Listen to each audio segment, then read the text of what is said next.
aujourd'hui, on va regarder. Voilà. J'avais une image, j'avais quelque chose en tête pour aujourd'hui, avec tout ce qu'on a un petit peu discuté au conseil ces derniers temps. Et puis l'image que j'avais, c'était, ou la phrase que j'avais, c'était le peuple de Dieu en mission, mais c'est même un peuple de disciples en mission. Et puis on va voir un petit peu qu'est-ce que c'est. Je voulais mettre des fourmis, puis après je me dis, mais les abeilles, ce serait bien, ce serait reprendre quelque chose de la chaux de fond, c'est bon. Voilà. Voilà, et pour moi, il y avait quelque chose aussi de racheter un peu les choses, la culture, parce que là, on a vu que tout le monde est prêtre. Tous les gens qui s'approchent de Dieu, n'importe qui, il est prêtre, et il est avec Dieu, et c'est un petit peu, pour moi, c'était de reprendre, ça m'est venu au fait ce matin, donc je me dis, mais c'est aussi reprendre une partie de notre culture de la chaux de fond, qui est assez dans notre drapeau, pour ceux qui savent ce que ça veut dire, notre drapeau. Il y a des abeilles dessus. Mais en fait, ces abeilles, qu'est-ce qu'elles représentent? Elles représentent, au fait, elles représentent un peu l'élite du peuple qui prend soin de la ruche et qui travaille à ce que le reste du peuple puisse vivre. Et le reste du peuple, c'est en bas, où il y a le noir et blanc, le damier, c'est aussi ça, c'est ceux qui ne savent pas vraiment qu'est-ce qui est bien, qu'est-ce qui est pas bien. Et puis il y a ces abeilles qui sont l'élite un petit peu, eux ils savent, puis eux ils travaillent sur eux ils font tourner un peu la ruche. Et puis en haut, il y a ces 3 étoiles qui représentent le grand architecte, qui ne représente pas du tout Dieu, qui est plutôt, plutôt un ange de lumière, plutôt quelque chose qui voudrait nous faire croire que c'est Dieu, mais non. Et je me dis, non, nous, c'est dans la signification du drapeau, c'est des signes qui sont comme ça. Mais nous, au lieu d'avoir ça, alors vous verrez, c'est assez frappant, c'est même perturbant, parce qu'on dit, il y a 3 étoiles, la Trinité, ça pourrait vite se dire, non, Dieu est différent. Dieu n'est pas comme ces 3 étoiles tout là-haut, on l'a chanté, Jésus est venu, on mange du pain, c'est pour dire que Jésus est venu ici, dans ce bas peuple, on va dire, c'est comme si les étoiles du haut étaient venues dans ce noir et blanc, et que c'est ce peuple-là que Dieu veut créer. Et puis voilà, j'avais cette image des abeilles, c'était juste parce qu'elles travaillent en équipe. Et puis que j'essaie de trouver un peu l'image. Mais ça m'a parlé de tout ça, je dis, qu'on soit ce peuple de Dieu.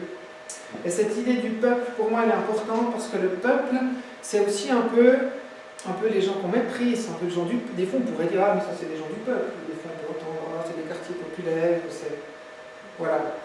Dieu a un intérêt particulier pour le peuple, pour les gens qui vivent dans la poussière, qui sont par terre, qui ne sont pas forcément dans les palais. Dieu a un intérêt pour tout le monde, mais j'ai envie de dire particulièrement pour les gens, oui, aussi, qui sont des fois traversés, diminués. Dieu prend soin. D'ailleurs, on peut dire les psaumes, on peut dire plusieurs choses où Dieu prend soin aussi de chacun. Même dans le Deutéronome ou dans le Lévitique, Dieu demande de prendre soin de l'étranger, de prendre soin du plus petit, de la veuve, de l'orphelin, etc. C'est un intérêt que Dieu a. Et puis, se dire, ce peuple, c'est pas juste un peuple comme ça qui est... alors on le dit, on est une communauté spirituelle aussi, mais c'est pas juste une communauté un peu vague, et puis il y a un peu des gens par-ci, par-là. D'une communauté qui est vraie. Si on lit dans Éphésiens 1:3,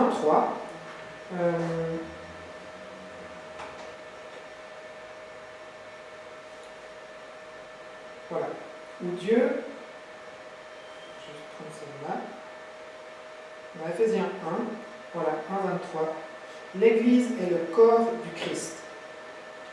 En elle, le Christ est totalement présent, lui en qui Dieu habite totalement. Et l'Église, au fait, c'est le peuple de Dieu. Le mot Église, ecclésia, il est repris déjà dans l'Ancien Testament, dans les versions traduites en grec, c'est assez vieux, mais il traduisait, et là, quand c'était mis, le peuple de Dieu se rassemble à la montagne avec Moïse, dans la traduction, avant que les évangiles soient écrits, il y avait déjà des traductions grecques de la Bible, et ils utilisent le mot ecclésia, le mot église, qu'on a traduit, nous, par Église. Mais quand ce rassemblement du peuple devant Dieu, c'est ecclésia.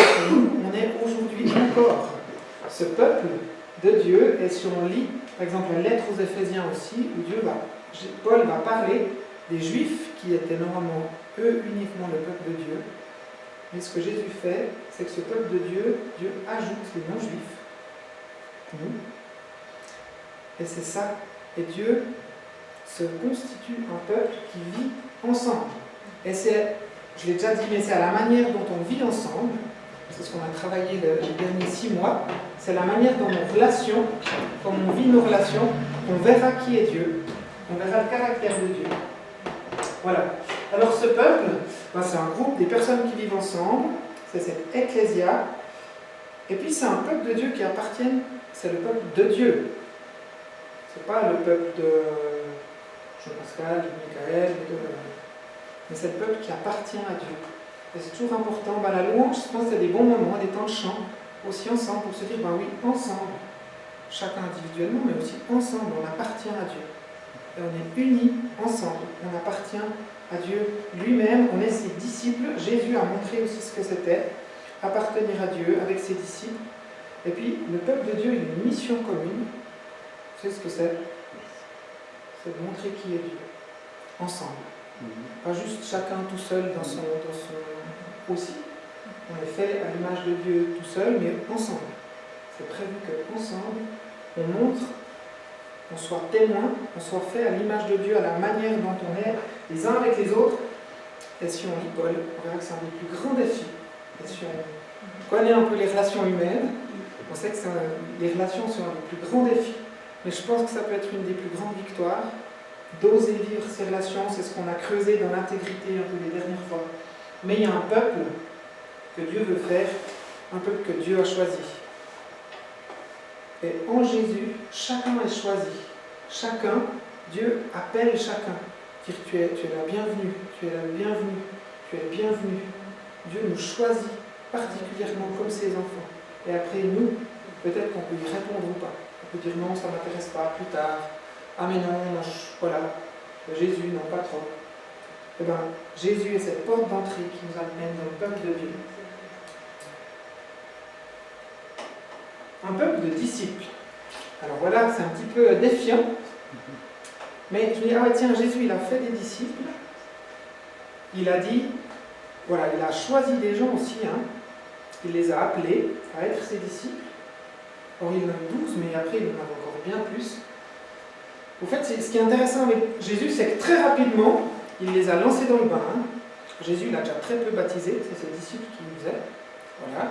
Et ensuite, très rapidement, Jésus leur a dit, allez, guérissez en mon nom, vous allez de par deux, hop, à gauche, à droite. Et puis, ensuite, ils sont revenus, et ensuite, il les a aussi enseignés. Mais très vite, il y a eu quelque chose de concret, de pratique. Et nous, on peut se poser la question aussi, je suis disciple de Jésus comment dans le concret, dans la pratique. On verra. Voilà. Donc ça peut être un peu n'importe où, dans nos hobbies, dans notre maison, dans différents... On est peut-être aussi, pour aller rapidement, à différents stades de maturation.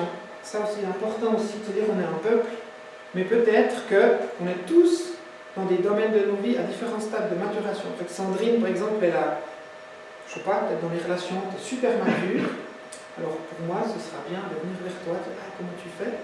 Bien, quelqu'un est super mature dans un autre domaine, et puis on doit aussi se respecter que des fois, on n'a pas forcément la même maturité dans les domaines, et c'est défiant d'apprendre à se connaître, parce qu'on va apprendre les côtés moins matures de l'un. Si vous me connaissez, vous savez que je suis un peu des fois blagueur, des fois je manque un peu de maturité, des fois dans les gars, ça fait pas. Donc voilà. Et il y a d'autres sujets aussi. Je ne suis pas très mature dans l'organisation. C'est bien Dieu le travail. Depuis quelques années, j'essaye de grandir. Et j'arrive un peu. Mais voilà. Et on a chacun des dons particuliers. Aussi, on est un disciple dans ce peuple avec des dons, avec des talents. On voit, voilà, même dans Chronique, on voit que l'Esprit Saint donne déjà dans l'Ancien Testament des dons, même manuels aux gens. Pas juste des dons spirituels, mais des dons manuels concrets. Et on a tous des dons particuliers, une tâche particulière, et on a un engagement commun qui est c'est vrai, cet engagement commun d'être fidèle à Dieu, d'être avec Dieu. Et puis, alors, on pourrait être disciple, au fait, voilà, un peu cet écosystème qu'on essaye de vivre à Welcome, et qu'on va essayer de creuser aussi ces prochains temps. Voilà, communion fraternelle des groupes de maison. Ce qu'on veut vivre un peu dans nos groupes de maison, c'est un peu les uns les autres, essayer d'approfondir nos relations, à se connaître, à vivre différents moments, d'inviter des personnes aussi. Ce qu'on vit par exemple aujourd'hui, c'est plutôt un culte, voilà, culte participatif. Donc ça, on essaye par exemple pendant la louange ou d'autres moments, on essaye, et puis ça, on va voir comment est-ce qu'on pourrait que nos cultes puissent participer vraiment les uns les autres. Là aujourd'hui, j'ai entendu des gens par exemple prier, prendre part vraiment à la célébration, voilà, etc. Redevabilité, ça c'est un peu plus personnel. Est-ce que j'ai cette vie de disciple? C'est une Bible, prière, la mise en pratique de la parole, par exemple la Bible. Est-ce que ce que je lis, je le mets en pratique? Donc ça, des fois, il y a un peu des liens avec le groupe de maison. Parce que des fois, dans le groupe de maison, on peut lire la Bible, on peut dire, ah bah tiens, comment je vais mettre ça en pratique? Des fois, on peut se dire, ah bah tiens, là j'ai eu de la peine, puis on peut prier les uns avec les autres. Ou bien peut-être pour vivre ça, certains ils se disent, mais moi j'ai besoin d'un copain avec qui j'ai besoin d'avancer. Et on chope quelqu'un, on dit, viens avec moi, j'aimerais bien lire la Bible avec toi, puis on se défile un petit peu, j'ai besoin de grandir dans ma vie de prière, dans ma vie de mise en pratique. Et puis, c'est quelque chose qu'on pourrait faire des duos, ceux qui veulent, ceux qui ont besoin. Voilà, à différents moments, des fois on a des saisons, certains ils font ça toute leur vie, mais d'avoir quelqu'un avec qui on est franc. On dit, ah ben écoute, moi je m'étais engagé, par exemple, je ne sais pas, tel comportement, le Saint-Esprit m'a repris, tu sais, on a prié, mais j'ai encore de la peine, bien, voilà, qu'est-ce qu'on peut faire, on prie ensemble, voilà, et puis accompagnement spirituel, voilà, je mettrai, il y a par exemple les entretiens libérés, où il y a peut-être des différentes choses aussi, des gens peut-être qui ont une certaine maturité, vers qui on peut aller aussi dans l'église, de différents domaines. Et puis là aussi, on a besoin des fois d'avoir un accompagnement un peu plus en profondeur avec quelqu'un sur un sujet. Voilà. Et puis tout ça ensemble, ça fait un écosystème pour vivre la vie de disciple. C'est pas juste venir au culte qui fait qu'on est un disciple de Jésus. C'est pas juste venir au groupe de maison. C'est pas juste lire sa Bible dans son coin. Ou dire, ah ouais, moi j'ai plein d'accompagnements à gauche, à droite. Mais c'est un peu de tout. Et puis Dieu nous amène, voilà, à vivre ça. Et à Welcome, on avait à cœur d'essayer de vivre un peu ces domaines. Alors on teste, on regarde. Et puis on va voir je pense qu'avec les Davets, on va voir un petit peu plus groupe de maison aussi. Je pense qu'il y a un des aspects qui vont peut-être nous défier.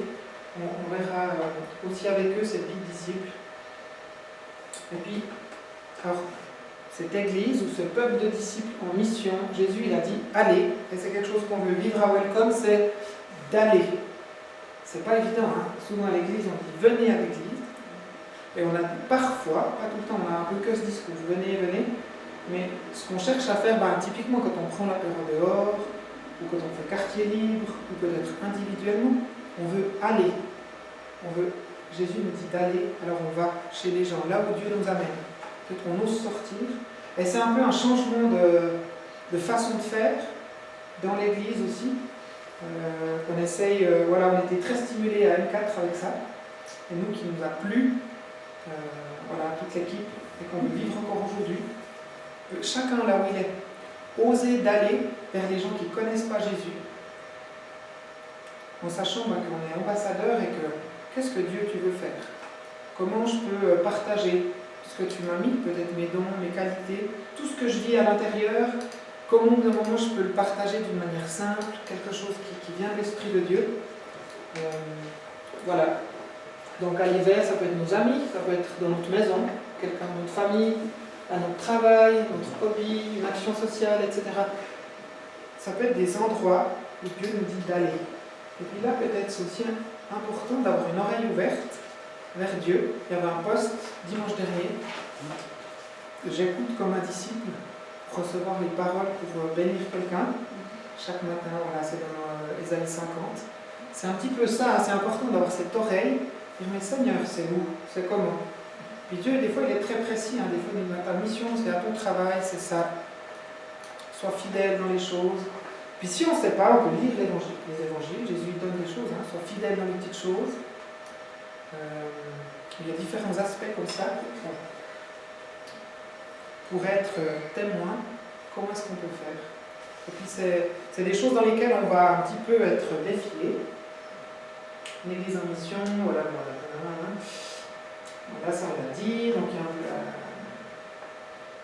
Voilà. Tac. Et puis, j'ai mis ça va être le chantier. Mais il y a un petit peu cette idée, on a des thèmes à Welcome, et c'est chaque fois un chantier un peu différent. Et puis là, le chantier, ce sera un petit peu, voilà, faire des disciples, qu'est-ce que c'est, vivre l'église, être ensemble, qu'est-ce que c'est, est-ce que c'est chacun dans son coin, il fait sa mission, et puis moi je viens juste le dimanche pour un petit peu me faire du bien, ou est-ce qu'il n'y a pas une mission commune, s'il n'y a pas quelque chose, Muriel m'appelait pour cette semaine, dire, ah mais j'aimerais trop avoir un lieu pour faire un atelier, est-ce qu'on peut pas ouvrir le locaux de la Croix-Bleue une fois par mois pour inviter du monde, faire un atelier pratique.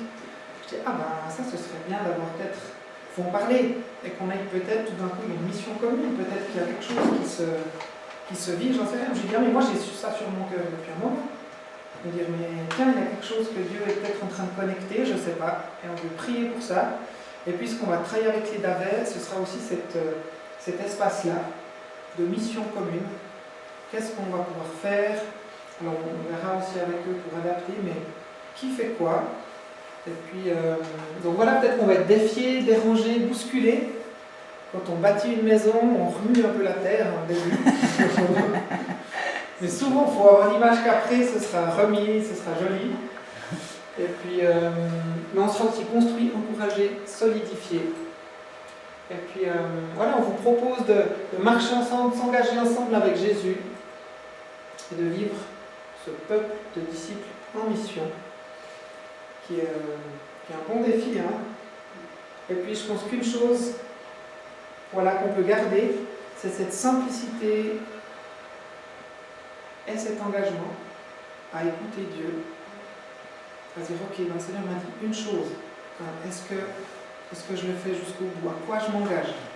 Ok, je m'engage à ça, ok, alors Seigneur, comment? Puis d'être en lien comme ça avec Dieu, pour se dire qu'on soit ces pierres vivantes, les unes avec les autres, et puis qu'on ose prendre sa place, on ose être cette pierre qui est bien à sa place dans le mur, et puis voilà, on regarde comment Dieu veut construire et bâtir aussi la suite. Donc voilà un petit temps de chantier qui est devant nous. Moi je me réjouis en tout cas, parce que, et avec même ce qu'on a vécu au travers de l'année passée, il y a encore 2-3 personnes qu'on va voir, pour finir aussi quelques interviews, savoir qu'est-ce que les gens veulent faire. Et puis après, ça fait un moment qu'on aurait dû finir ça, mais voilà, ça va se finir normalement début septembre, et puis on va aussi permettre à ce qu'on soit un peuple uni, ensemble, avec ses dons, ses qualités, qu'on puisse se reconnaître, se connaître aussi dans voilà, nos différences, nos similitudes, les projets qu'on veut porter ensemble, ceux qu'on portera un peu plus individuellement. Voilà, ce qu'on vous propose est... moi, on vous propose voilà, peut-être de prier, juste maintenant, pour que Dieu nous conduise dans ce temps, qu'on puisse être attentif à ce que Dieu veut nous dire. Seigneur, merci pour ta vie. Et c'est vrai qu'avec toi, la vie, c'est souvent l'aventure. Et on veut être, Seigneur, ce peuple de Dieu. On l'a déjà entendu 1000 fois, oui, on sait, on est le peuple de Dieu, voilà, etc. Mais Seigneur, j'aimerais te demander qu'on puisse le comprendre d'une manière très pratique. Qu'est-ce que ça veut dire concrètement, pratiquement, d'être ce peuple ensemble, les uns avec les autres? Montre-nous quels sont les liens, quels sont les engagements qu'on doit prendre, peut-être temporaires ou plus longs, les uns avec les autres, pour bâtir quelque chose. Aide-nous, Seigneur, à passer les moments où on va être défiés face à ta parole. On va être défiés peut-être dans cette vie de disciple, d'oser avoir cette oreille ouverte et de mettre en pratique. Mais Seigneur, merci parce qu'on sait que ta main est sûre. Tu nous tiens dans ta main. Tu es bon. Et que tu vas bâtir des choses.